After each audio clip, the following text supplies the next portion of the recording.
ओम गणेश हरिओम। कर्मकांड बाय आनंद पाठक में आप सभी का मैं स्वागत करता हूं। और इस वर्ष अक्षय तृतीया कब है, उसमें भी शुभ मुहूर्त डिटेल में जाए तो वह कब है, इस दिन अक्षय तृतीया में कौन से योग बन रहे हैं और अक्षय तृतीया में संक्षिप्त रूप में उसका महत्व मैं आपको श्रवण कराऊंगा। उसके अलावा बाकी जो सारे कार्य करने होते हैं वो मैं श्रृंखला के वीडियो के रूप में आपको बारी बारी से बताता जाऊंगा, सुनाता जाऊंगा। आज का यह विषय वीडियो पसंद आए लाइक कीजिएगा, शेयर कीजिएगा, चैनल पर नए हो तो सब्सक्राइब करके घंटी का चिन्ह दबाइएगा। तो चलिए शुरू करते हैं। सर्वप्रथम इस बार जो अक्षय तृतीया है वह 10 मई शुक्रवार भृगुवार के दिन है और शुक्रवार जो महालक्ष्मी जी का दिवस है और अक्षय तृतीया जो पूर्ण रूप से देखा जाए तो बहुत सारे ऐतिहासिक आध्यात्मिक कथाओं के अनुसार अलग अलग देवी या देवताओं का संयोग है और उनकी तिथि है, लेकिन मूल और एक रूप से माना जाता है और वो भी लक्ष्मी जी की तिथि है। तो अक्षय तृतीया और शुक्रवार का संयोग ये सबसे पहला बड़ा योग है। उसके अलावा परशुराम जयंती है, त्रेता युग की आदि तिथि है। उसके अलावा उस दिन रवि योग भी है, ज्योतिष शास्त्र के अनुसार जो उत्तम योग माना गया है, और सिद्ध योग आदि भी है। तो बहुत सारे योगों का समन्वय है। इसके अलावा संक्षिप्त में इसका महात्म्य कहूँ तो जैसे उस दिन त्रेता युग क्या आरंभ हुआ था, उस दिन भगवान विष्णु का जो दशावतार का एक स्वरूप है परशुराम जी का जयंती उत्सव है, अर्थात परशुराम जयंती भी है। और उसी दिन भगवान श्री कृष्ण ने युधिष्ठिर जी को अक्षय पात्र दिया था, जो अक्षय पात्र ऐसा विशेष रूप से शक्तिशाली है कि जिसमें से भोजन की कभी कमी ही नहीं होती है। तो अक्षय पात्र भी उसी दिन दिया था और इसीलिए इसे अक्षय तृतीया भी कहा जाता है। तो शॉर्ट में कहूँ तो बहुत सारे योग, बहुत सारी कथाओं से जुड़ी हुई ये एक रहस्यमयी कथा है, रहस्यमयी तिथि है। और उस दिन विशेष रूप से कहे तो भृगुवासरे जैसे ललिता सहस्त्र में लिखा है तो वो एक महत्व है। और उसके अलावा जैसे लक्ष्मी स्तोत्र त्रयी में इसका महात्म्य है, बहुत सारे महात्म्य है। तो ये उस दिन अर्थात 10 मई शुक्रवार के दिन है। अब मैं बात कर रहा हूं कि अक्षय तृतीया जैसे कब है लेकिन किस समय से है।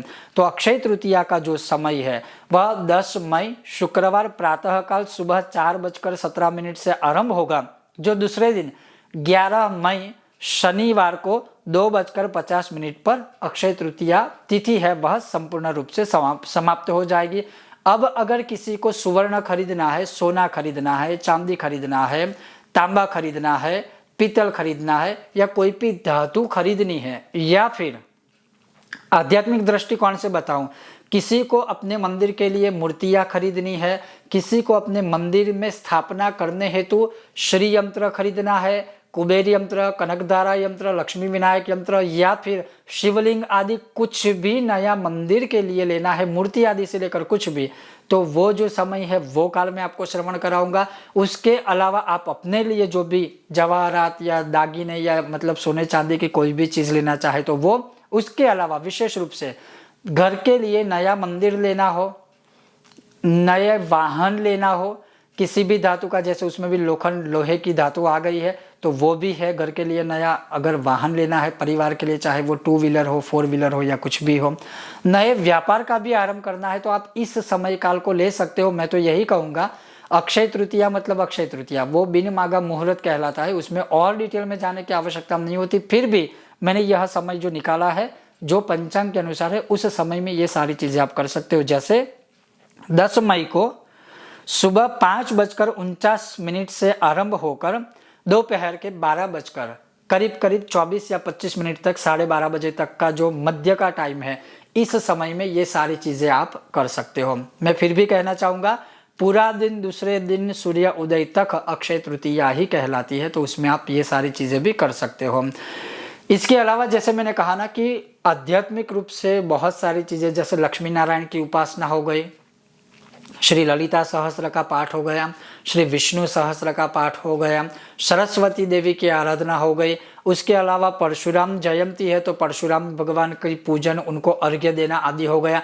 उदक कुंभ का दान उसमें लिखा है। और गरीबों को खाना खिलाना, अपने जो पंडित जी है, अपने जो जिनको आप नित्य रूप से बुलाते हैं उनको अन्नदान देना या घर पे बुलाकर ब्रह्म भोजन करवाना, उनको वस्त्र दान देना, या किसी भी मंदिर में जैसे भगवान विष्णु के मंदिर में शंख का दान करना या घंटी का दान करना, भगवान शिव के मंदिर में शिव जी के मंदिर में कुछ भी दान करना, कोई भी सामग्री का दान करना, माँ दुर्गा के मंदिर में किसी भी चीज का, या मैं इन शॉर्ट में कहूँ कि किसी भी मंदिर में, देवालय में, शिवालय में या दैवी आलय में कोई भी वस्तु का दान करना अक्षय तृतीया में, वह अक्षय फल देने वाला होता है।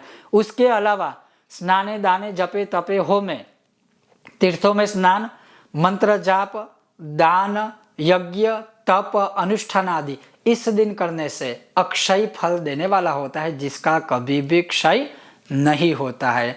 तो ये था संक्षिप्त वीडियो। इसके अलावा जो विशेष रूप से सारी चीज़ें हैं वो आप आगे आने वाले समय में वीडियो के माध्यम से देख पाओगे। अगर आपको यह विषय वीडियो पसंद आया हो, लाइक कीजिएगा, शेयर कीजिएगा, चैनल पर नए हो सब्सक्राइब करके घंटे का चिन्ह दबाइएगा। बहुत जल्द मिलते हैं नए विषय और वीडियो के साथ, तब तक आप देखते रहिए कर्मकांड बाय आनंद पाठक मेरे साथ। ओम गणेश, हर हर महादेव, जय सिया राम, जय हनुमान।